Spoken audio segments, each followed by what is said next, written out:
ए भाई कल अपना मालवा से भेंट कर जाए वाला बानी। तू कहिए मत कौन से तोरो के ले चल बहू।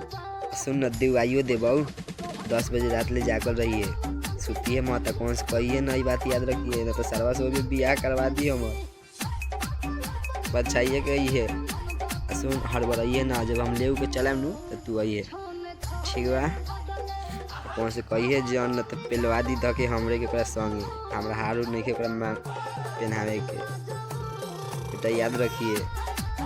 दोस्त बारे ऐसे कह देनी आज तो दिवा देबू रोज कॉलेज दिवा दे तो अभी वीडियो भेज देवे वाला तू आ जाइए ठीक बा नो।